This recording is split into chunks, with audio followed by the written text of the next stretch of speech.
A Gallup poll taken in May of 2002, just 9 months after the attacks, found that 13% of Americans felt President George W. Bush knew about 9/11 before it happened.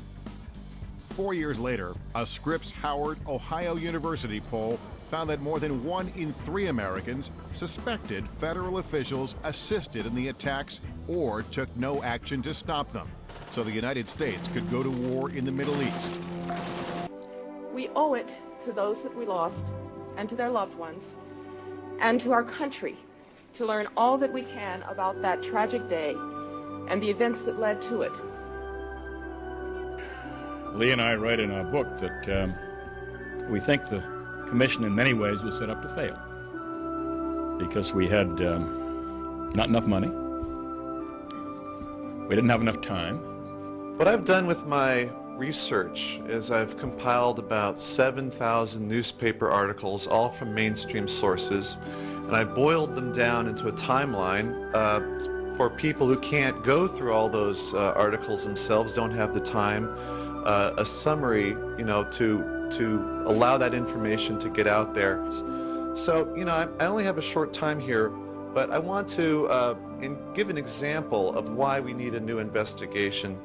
And I'd like to talk a little bit about some of the new revelations that have come out in just the past couple of months. There was in particular an interesting article in Vanity Fair came out last month that shows that the official story about the military response on the day of 9/11 has changed a number of times. It's, in fact, I've counted 7 different accounts by the military itself. And so as Vanity Fair pointed out and Washington Post pointed out last month, even the 9/11 Commission noted these different accounts and were so disturbed by the differences that they recommended some kind of investigation into why the heads of NORAD, the heads of military, were coming up with all these different accounts. But the military did an internal investigation and concluded ultimately that it was just poor record keeping. This idea of it being poor record keeping is completely preposterous. But understand that there are criticisms to be leveled, and there are a lot of probing questions. And the reason for that is the obvious reason. We've had a terrific intelligence failure. And it gets worse as we probe a little deeper and learn more about it. To know that it's 6+ years, and we still don't have a true investigation into 9/11. We worked hard to form the commission. It took us 18 months. We did not have evidence presented at the 9/11 Commission. We got platitudes, we got a lot of rhetoric, and we got lies, with a smattering of the obvious truths. And I submitted them personally to Governor Kane, who was the chairman of the commission, and he promised me to my face that every whistleblower would be indeed heard. And most were not heard. Sibel was only heard because we dragged her in and surprised the commission on one of the days we were meeting with them. That they had information, and basically the government knew, other than the exact moment, they knew the date and the method at which the attacks were supposed to come. And none of this made it to mainstream media. None of it made it into the commission. One of the reasons why we still continue to fight for the commission, even as we knew it was a farce, is we wanted their words, their lies, down on paper. We wanted to make them go through at least this exercise. And even if it came down to the annals of history, that the truth will come out, that was part of our purpose. Our purposes were layered. We'll be a pain in the butt. That's fine. We'll get their lies down on paper. We'll have more Americans wake up to the fact that their government is not looking out for their best interests. In fact, they may be counter to our best interests. The attacks on our freedom are from within, from our very own government.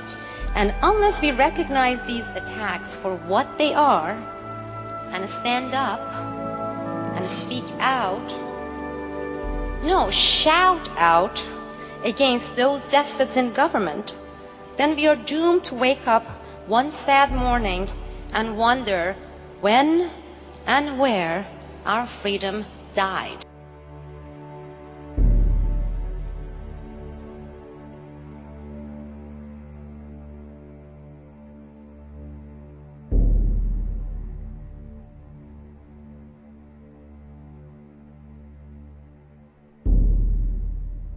If you look back at history, most of the great reforms were not brought forth by Congress or presidents. They were brought forth by citizens standing up to the government. Here's a quote from President Ronald Reagan.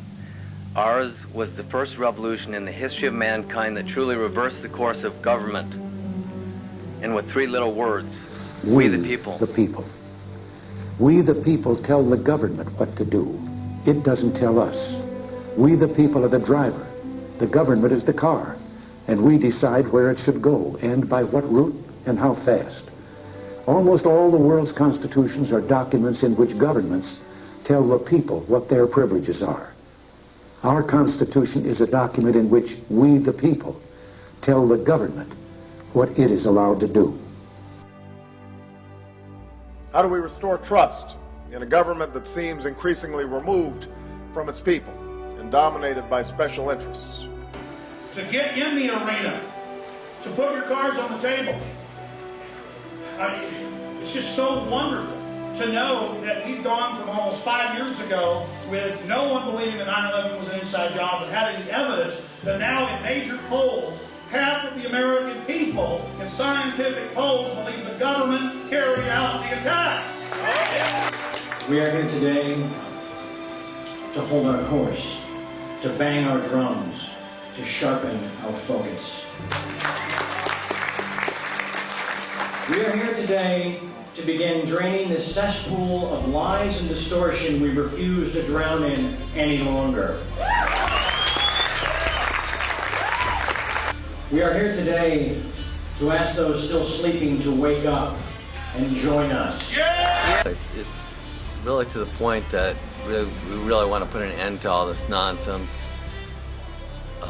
put an end to all the lying,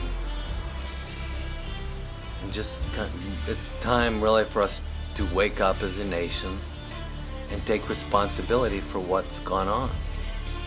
This is not rocket science.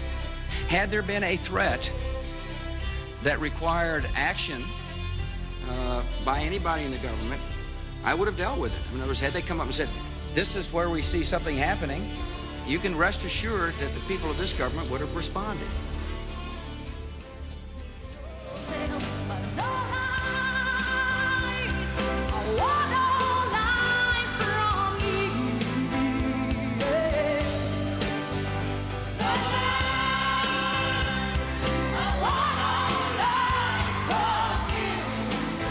You know, went fast. Number 7, no doubt.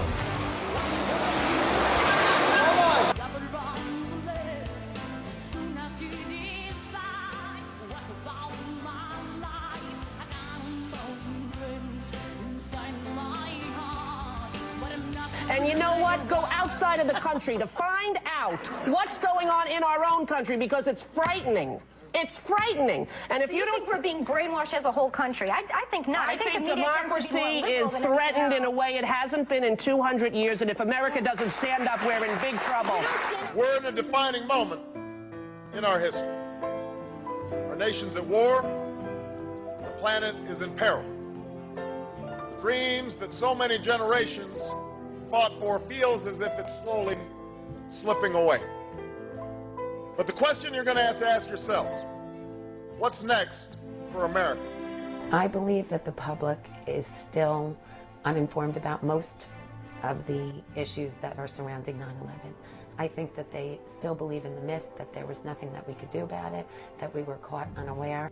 Coming from where I come from, it's extremely difficult for me to believe that that whole thing was masterminded by a man living in a cave with a walkie-talkie.